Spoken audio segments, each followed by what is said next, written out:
민며느리 이기영 1927년 조선지강 68호.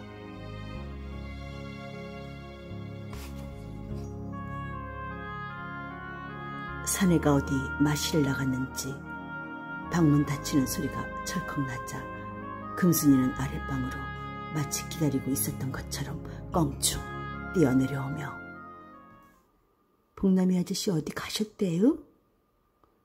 하고 열세게 묻는다.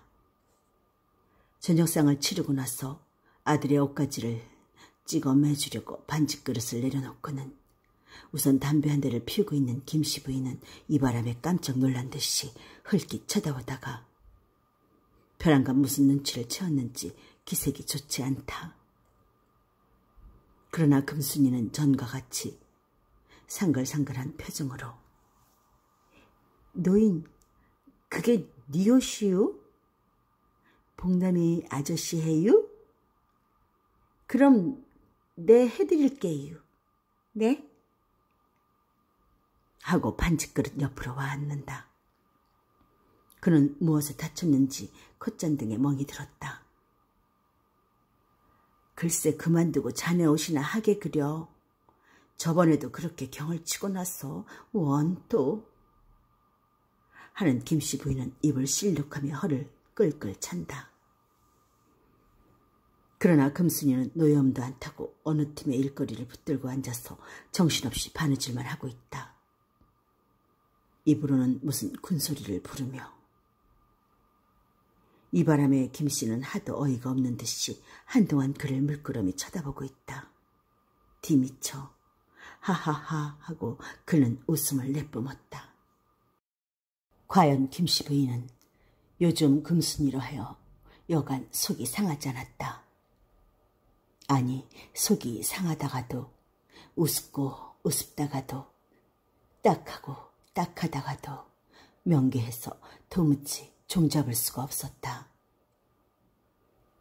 그는 속으로 공연한 이사를 시켰다고 금순이네 이사시킨 것을 지금도 후회하기 마지 않았다.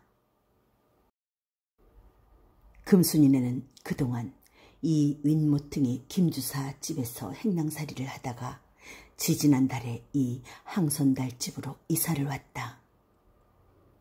황선달 집은 그들과 같은 종류의 사람은 아니었다마는 역시 가난하기는 일반이었다. 황선달은 벌써 6, 7년 전에 죽고 지금은 그의 미망인 김씨가 작은 아들 하나만 데리고 단둘이 산다. 지금 세상이란 가난한 사람은 점점 더 가난하여 그 집도 점점 더 가난하여서 지금은 말이 못 되는 형편이다. 더구나 연전 갔던 큰 아들이 무슨 일로 또 작년 봄에 잡혀간 뒤로는 더욱 살기가 극난하여 지난 여름부터는 할 수 없이 일본으로 공부 간 작은 아들이 나와서 지금 같이 사는 터이다. 김씨는 무시로 큰아들을 생각하고 지금도 눈물로 세월을 보낸다. 그것은 손자까지 난 큰 며느리가 올봄 어느 날 밤에 간 것도 모르게 어디로 2살 먹은 복남이까지 업고 달아난 것이 더욱 그의 가슴을 아프게 하였다. 그의 윗방은 그전에는 그의 며느리가 쓰던 방인데 지금은 차차 날이 추워서 그 방을 쓰지 않게 됐자 벌써 언제부터 방이 없어 걱정하는 금순이에게 인정 많은 김씨가 빌려준 것이었다.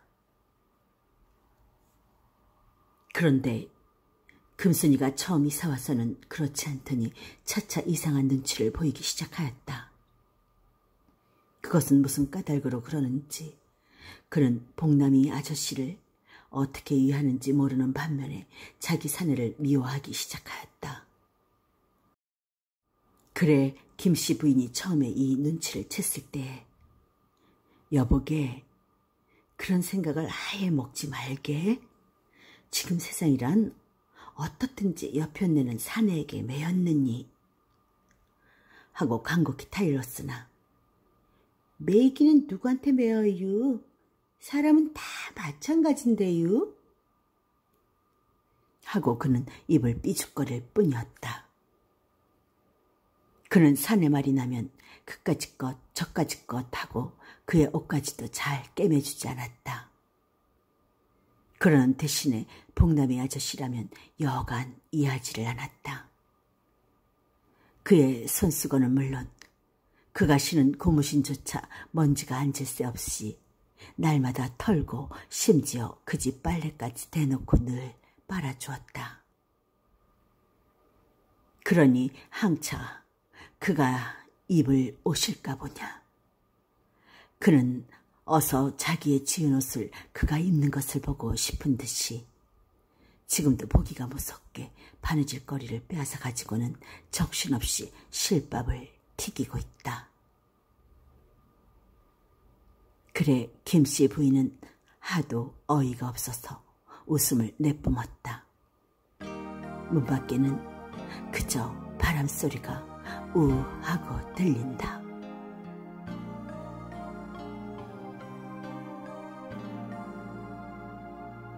금순이는 올해 19살에 났다. 그가 이 세상에 나와서 처음으로 사내를 알기는 13살 먹던 해 가을 일인데 그는 지금은 살이 통통히 찌고 작달막한 키와 동그스름한 얼굴이 꽤 이쁘장스럽게 생겼다. 더구나 그의 눈에는 총명과 정력이 괴었다. 금순이는 원래 이 마을 사람이 아니다. 그의 내력은 이 근처 사람만 모를 뿐 아니라 실상은 금순이 자신도 모르는 터이다. 그의 고향이 경상도란 말과 자기의 모친은 자기가 3살 먹어서 죽었다는 말을 그의 부친에게 들었으나 모친이 어떻게 죽었는지도 그는 모른다. 웬일인지 그의 부친은 그런 자세한 말을 들려주지 않았다. 다만 금순이 생각에 어렴풋이 나는 것이라고는 부친은 무슨 등짐 장사를 하였는지 짐이 가벼울 때에는 어린 자기를 지게에 지고 무거울 때에는 앞에다 걸려서 어딘지 모르는 곳으로 날마다 길만 걷던 일이 터막터막 생각날 뿐이었다.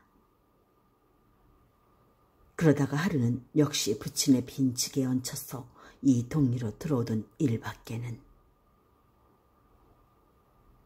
과연 금순이 부친 장공원이 이 K촌에다 뿌리를 받게 되기는 금순이가 6살 먹던 해 봄이었다. 그것은 그가 비로소 남의 집 머슴살이를 하게 된 까닭으로 그는 그때 40이 넘었었다. 그것은 어린 딸을 데리고 남지도 않는 똘똘보지를 언제까지 할 수 없어서 그렇게 직업을 고쳐본 것이다. 그런데 금순이는 어려서도 인물이 똑똑히 생겼으므로 그때 6살 먹은 것을 민며느리로 달라는 사람이 너도 나도 하였다. 그러나 그의 부친 장공원은 어린 것을 그렇게 줄 수가 없다고 주저하고 지나오다가 그 이듬해 가을에 그전부터 지성으로 조르던 한 동리에 사는 차첨지 집으로 필경 내주고 말았다. 금순이보다 21살이나 더 먹은 28살 먹은 총각 대방에게로. 이 노총각은 더 기다릴 수가 없어서 금순이가 13살을 먹던 해 가을에 성례를 이룬 것이다. 그 후로 금순이는 보기에도 잔인한 쪽을 찌고 밤에는 사내에게 시달리고 낮에는 시집살이 하기에 쪼들려서 마치 비로 먹은 당나귀 같이 파리했다. 그러나 그늘에 있는 풀도 봄이 오면 꽃이 열리는 법이다. 어느덧 인생의 봄을 맞게 된 금순이도 환하게 몸이 피어날 때가 있었다. 그러나 그의 사내는 벌써 40이 불어난 늙은이였다. 그때부터 그는 사내가 보기 싫었다. 그만큼 자기 부친도 미운 생각이 났다마는. 그나마 해마다 오그라져 들어가는 살림살이를 그대로 부지할 수가 없었다. 그는 재작년 봄에 할 수 없이 논마지기나 얻어 붙이려고 윗마을 김주사집으로 행랑살이를 나가게 되었다. 행랑살이는 이태째 났다. 그것은 금순이도 남의 집 종노릇을 더 하기 싫었다마는 그의 사내도 젊은 계집을 내놓아서 안팎으로 등한을 지키고 싶지는 않았다. 더구나 그의 조그만 발을 벗겨서 호미자리를 들리게 하는 것은 원득이로서는 차마 보지 못할 일이었다. 그들은 밤낮 한탄하였다마는 종의 멍에는 무거웠다. 그러던 차에 마침 황선달집 입방이 빈 줄 알고 금순이가 김씨 부인에게 청하여 그 방을 얻어온 것이다. 이사 오던 날 금순이는 어찌도 좋던지 몸이 공중에 날 것 같았다. 아니, 그것은 원득이도 마치 우리에 갇혔던 짐승이 자유의 벌판으로 내달릴 때 같이 기뻤다. 그날 금순이는 식전부터 와서 머리에 수건을 쓰고 방을 깨끗이 쓸어냈다. 그는 참으로 자기 방같이 그 방이 마음에 들었던 것이다. 그런데 하루 이틀 지나는 동안에 금순이는 자기도 모르게 어떤 이상한 생각이 싹트기 시작하였다. 그의 눈앞에는 날마다 밤마다 김씨의 작은 아들인 복남이 아저씨가 알찡거렸다. 금순이는 처음에는 그를 무심히 대하였더니 어느 틈에 그와 자기의 사내를 견주어 보게 되었다.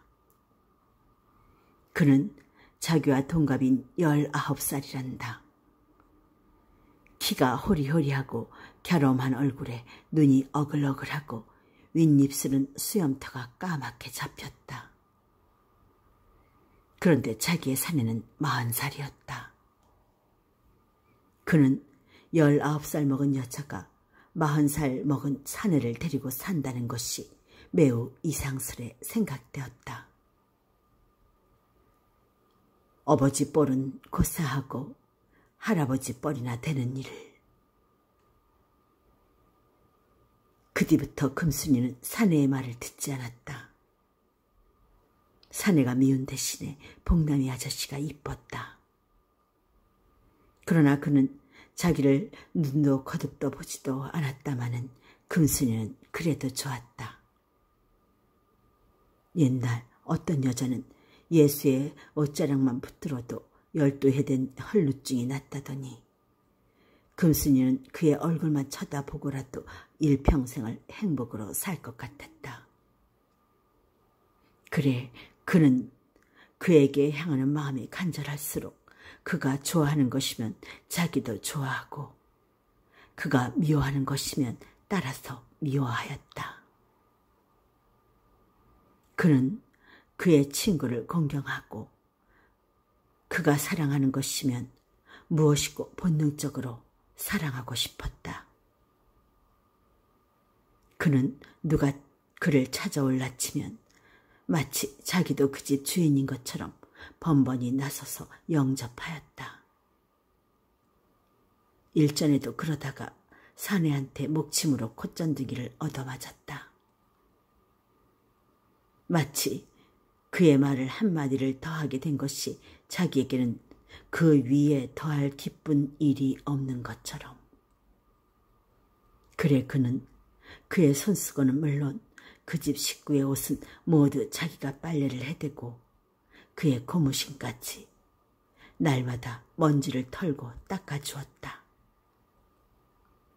하루는 그가 어디서 백합불이 심은 화분을 얻어다가 물 주는 것을 보자 그는 무시로 그것을 들여다보며 물을 주었다.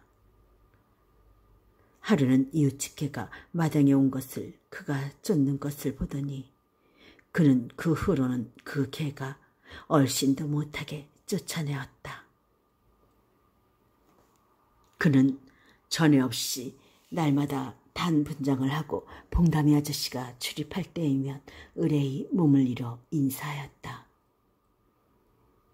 마치 읍내 일본 사람이 그의 사내에게 하는 것처럼. 그래 황선달 아들과 그의 모친은 그 꼴을 볼 때마다 웃었다마는 그는 그래도 좋았다. 급기야 사내도 눈치를 채게 되었다. 그는 그 후로는 그럴 때마다 몽둥이로 두드려 맞았다. 그러나 그는 종시 그 마음을 변치 않았다. 아이 그럴수록 그의 마음은 그에게로 달려갔다. 이로 인하여 두 집 사람들은 여간 걱정이 아니었다. 참 별꼴도 다 보겠네 하고 복남이 아저씨는 혼자 투덜거렸다. 어느덧 10월도 다 가고 동짓달 초생을 접어들었다. 그래서 그런 것은 아니었다마는 황선달 집은 거기서 살 수 없어서 갑자기 멀리 이사를 가게 되었다. 아닌 게 아니라 김씨 부인 모자는 그 꼴을 더 보지 않게 된 것이 어찌도 시원한지 몰랐다. 그것은 원득이도 그렇겠지. 그러나 금순이는 그 말이 참말인 줄 알게 될 때 그는 천길 지암 속으로 빠지는 것 같았다. 그는 그 후로 시렁시렁하기 시작하였고 그의 이사갈 날짜가 차차 가까워올수록 그 증은 점점 더하였다. 동짓달 초 열흘 마침내 그날을 닥치고 말았다. 금순이는 그가 이사간다는 말을 들은 후로 그날부터 틈틈이 헝겊조각을 모아서 주머니를 쥐었다. 그것을 그 전날 밤에 그보고 주머니끈을 깨라다가 사내한테 목침으로 또 얻어맞았다. 이튿날 식전에는 그것을 그에게 정표로 주다가 발기발기 찢기고 귀로는 이런 말을 들었다. 여학생도 발길에 툭툭 채이는데 내까지 것을? 그리고 눈으로는 침 뱉고 돌아서는 꼴을. 그래도 금순이는 오히려 한 가지를 청해봤다. 그는 마지막으로 그가 얻었다는 화분을 달라다가 역시 그에게 노용을 받아서 그것을 방바닥에 매붙이게 하였다. 화분은 산산 박살이 났다. 그리고 그날 밤 차로 그는 멀리 떠나가 버렸다. 그때 그 꼴을 본 사내가 작대기로 또 죽어라 하고 금순이를 두드렸다. 그것은 금순이가 이제부터 자기와는 살지 않겠다고 선언한 까닭이었다. 사내는 두드리다가는 앙살하는 주둥이를 찢고 찢다가는 또 두드렸다. 금순의 코와 입으로는 선지피가 철철 흘렀다. 나중에는 독살이 날대로 난 사내는 마치 심술궂은 애들이 개구리를 잡아서 태기치듯이 방바닥에 매붙였다. 그래 그는 딱 까무러쳤다. 황선달 집이 떠나자 금순이는 다시 시부모한테 몰매를 맞게 되었다. 그들은 금순이를 빨개 벗겨놓고는 시어미는 시뻘건 인도로 당근질을 하고 시아비는 송곳으로 정갱이를 쑤시며 문초를 받았다. 그러나 그는 종시 죽어도 안 살겠다고 닭의 다리 뻗듯 내뻗었다. 그 후로 그는 말마다 몇 차례씩 그런 문초를 받으며 한 달을 지내었다. 나중에 사내가 마지막 단판으로 너고 나고 살기 싫거든 허벅다리를 맞게자 하고 낫을 들고 대들었다. 그때 금순이는 거침없이 허벅다리를 쑥 내밀었다. 들었던 낫을 콱 찍었다. 그래도 그는 이만 아득아득 갈고 앉았었다. 이 바람에 사내는 간담이 선을 하여 세상에 이렇게 독한 년은 처음 보았다 하고 너 갈 대로 가라고 허락해 주었다. 그래 금순이는 그 길로 친정 아버지한테로 와서 2달을 죽다가 살아났다. 장공호는 그동안에 머슴 살아서 벼섬이나 조이 모아놓았었다. 그는 딸에게 잘못함을 깨달았던지 그 벼를 팔아서 약 시세를 해주었다. 금순이가 다시 완인이 되자 사방에서 청혼이 들어왔다. 그 중에는 그런 나베기도 아니요 상당한 사랑과 돈푼이나 있는 사람도 있었다마는 첩으로 금순이는 모두 거절을 하였다. 그러다가 그 어느 해 봄 어느 날 밤에 그의 부녀는 어디로 간 것 모르게 종족을 감추었다. 그 후에 전편으로 들으면 그들은 서울로 갔다기도 하고 혹설은 무슨 폭으로 가서 술장사를 하느니 하였다마는 이 마을 사람 중에는 그 후로 그들을 만나보니까 지금까지 한 사람도 없었다. 과연 K촌을 떠난 금순이는 그 뒤에 여러 곳으로 방랑하였다. 일시는 이 마을 저 마을로 걸식도 하고 일시는 박물장사 행상도 해보았다. 군산 항구로 가서는 쌀 고르기 노릇도 해보고 인천 부두에서는 길가에 앉아서 빈대떡도 부쳐 팔았다. 그동안이 불과 수년이었다마는 금순이에게는 몇십 년이 된 것 같이 지리하였고 갖은 풍상을 다 겪어보았다. 더구나 그로 하여금 그 중고통을 주는 것은 가는 곳마다 남자의 농락이 자심한 것이었다. 만일 그의 부친이 없었다면 얼마나 고독을 느끼고 어떻게 그들의 그물에서 벗어났을까 생각할 때 그는 그의 부친을 감사하였다. 그는 K촌을 떠난 지가 올해 3년째이다. 그는 그렇게 유랑하다가 작년 봄에 서울로 올라와서 비로소 자리를 잡게 되었다. 그는 올라오는 길로 S 제사공장의 직공시험을 본 것이 다행히 합격이 되어서 지금은 땡땡 문 밖에서 사골세빵 한 칸을 얻어가지고 늙은 부친과 살림을 하는 터이다. 그런데 금순이가 다시 시집을 가지 않고 늙은 부친을 데리고 그렇게 돌아다닌 것은 어떤 결심에서 나온 일이었다. 그것은 그때 그에게 당한 일이 전혀 자기가 무식하고 어리석은 짓임을 깨달았습니다. 그는 그때 그가 하던 말이 지금까지 뼈에 박혔다. 여학생도 발길에 툭툭 채이는데 내까지 것을 하던 말이, 그리고 침 뱉고 돌아서던 말이. 그래, 그는 어떻게든지 지금의 탈을 벗고 새 사람이 되어봐야지라는 자격지심이 그의 머릿속에 서리발같이 맺혔다. 그것은 지금 그의 눈을 보라. 마치 눈 바라치고 개인 그 이튿날 하늘에 빛나는 아침의 빛 같지 않은가. 그는 다시는 시집을 안 가기로 맹세하고 위선 지금의 사내를 떼어버린 후 대도회로 나가서 까막눈을 면해보겠다는 작정이었다. 그러나 그동안에는 자리가 잡히지 않아서 이곳저곳으로 헤매느라고 뜻을 이루지 못하였더니 서울로 온 작년 봄부터는 대행이 공장 생활을 하게 된 까닭에 그는 12간 13시간 노동을 하고서도 밤에 돌아오면 공부를 하였다. 그는 위선 동무들한테 업문을 배우고 책을 사다가는 옥편을 놓고 자습을 하였다. 공부라는 것은 무서운 것이다. 제구는 어린 새가 날 공부를 하는 것을 보았을 것이다. 처음에는 한 치, 두 치를 날기 시작하던 것이 어느 틈에 대공으로 날아간 것을. 금순이도 한 자, 두 자를 깨닫더니 어느 틈에 글 바다로 뛰어들었다. 만일 K촌 사람이 지금의 금순이를 본다면 어떻게 3년 전에 원득이와 살던 아주까리 기름내 나던 그 금순이던 줄을 알 수 있으랴. 과연 그는 놀랄만치 위선 그의 외양부터 훨씬 깨났다. 그는 T 제사공장 속 3미인 중에 한 사람으로 지목을 받는다.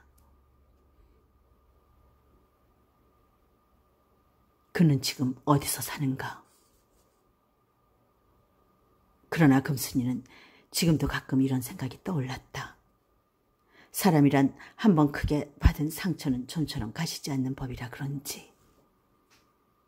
그것은 벌써 먼 년 전에, 아니 3년이란 세월이 그리 오래기에 없겠다마는 그의 마음으로는 굳이 그렇게 생각하고 싶은, 벌써 잊어버리고 사라질 부질없은 생각이 가끔 이렇게 자기도 모르게 옛 상처를 찌렀다. 그러나 그는 날마다 아침 6시에 나가면 밤 7시에 돌아오고, 집에 오면 또한 나날이 늙어가는 외로운 아버지를 시중 들기에 그런 일 저런 일을 생각할 틈도 없었다마는 웬일인지 이봄을 접어들자 또 생각이 잦아진 것 같다. 금순이가 공장 생활을 한 지도 벌써 만 1년이 되어간다. 그는 올해 21살이다. 꽃다운 나이에 또한 인물이 똑똑하고 보니 마치 줄인 순양이 때 같은 사내들이 우선 공장에 있는 남자들부터 그를 욕심내서 껄떡껄떡하는 판이었다. 그 중에도 기다리 감독이. 그러나 한 사람도 그를 건드리지는 못하였다. 아니, 건드리지 못한 것은 아니다. 건드려 보기는 제각기 수단대로 하여 보았지만 모두 집시짝으로 뺨따기만 더 얻어맞고 말았다. 그래, 그를 아는 사람은 모두 칼날같이 무서운 사람이라고 혀를 내두르는 터이다마는 만일 그의 이런 속을 알고 보면 그리 이상할 것도 없이 사람이란 환경의 힘이 큰 줄을 가히 써 짐작할 것이 아닌가. 그는 오늘도 공장에서 저물게 돌아왔다. 집에 돌아오던 길로 저녁을 지어 먹고 지금까지 또 빨래를 빨았다. 낮에는 공장에 가서 진종일 있기 때문에 빨래도 밤 저녁으로 하게 된 까닭에. 어제부터 또 앓기 시작하는 부치는 오늘은 더 한층 통성이 높다.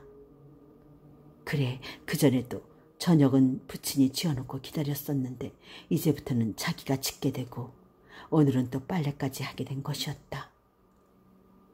그래, 그는 사지가 나른하여 제 방에 들어오는 길로 자리 위에 몸을 내던졌다. 그런데 오라는 잠은 아니었고 지금도 그 생각이 마치 누가 귀에다 대고 일러주는 것처럼 그의 머리에 떠올랐다. 그래, 그는 스스로 고소를 참지 못하였다. 그렇다니 말이지, 금순이가 만일 지금 같으면 당초에 그런 생각을 먹었을 리가 만무하였을 것이다.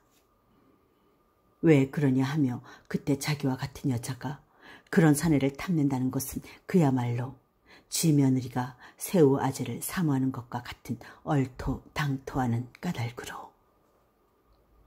마는 지금은 잘 알았다. 이 세상 사람이라는 것은 서로 걸맞지 않은 사이에는 마치 무너뜨릴 수 없는 장벽이 가로막힌 것 같아 서로 지척에 있지만은 마음은 천리같이 간격이 져 있는 줄을. 그는 학생이 아니었던가?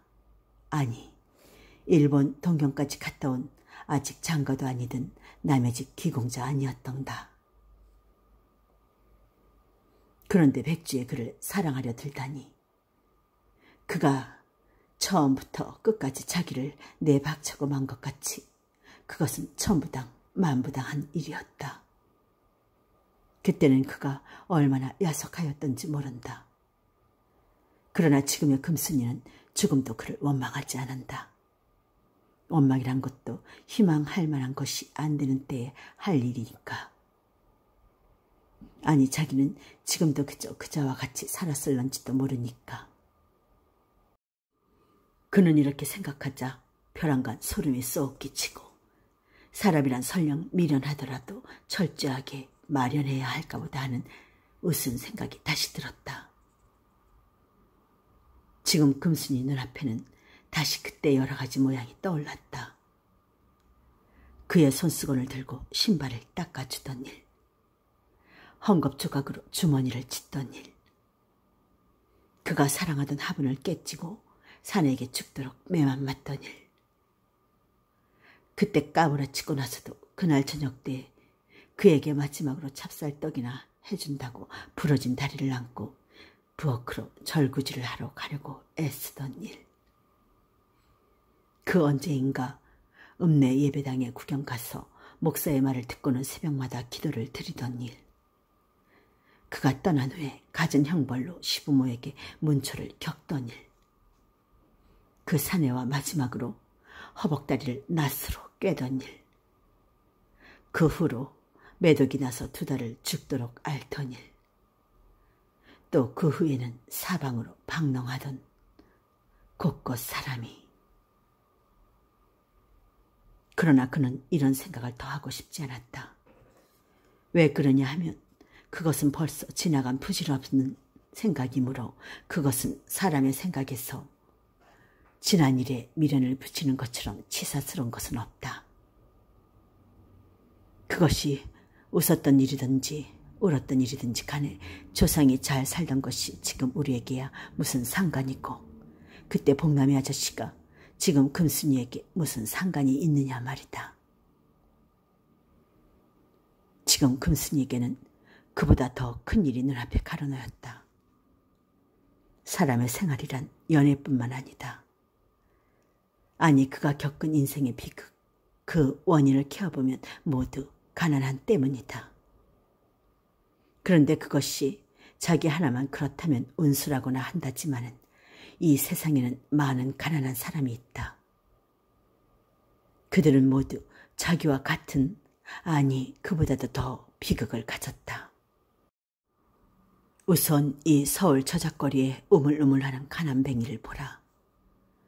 병목정에 늘어앉은 산 고깃대를 보라. 그런데 그런 생각을, 그런 공상을 왜 하느냐 말이다. 첫사랑을 바친 사내, 그것은 잊히지 못할 큰 상처인지 모르리라.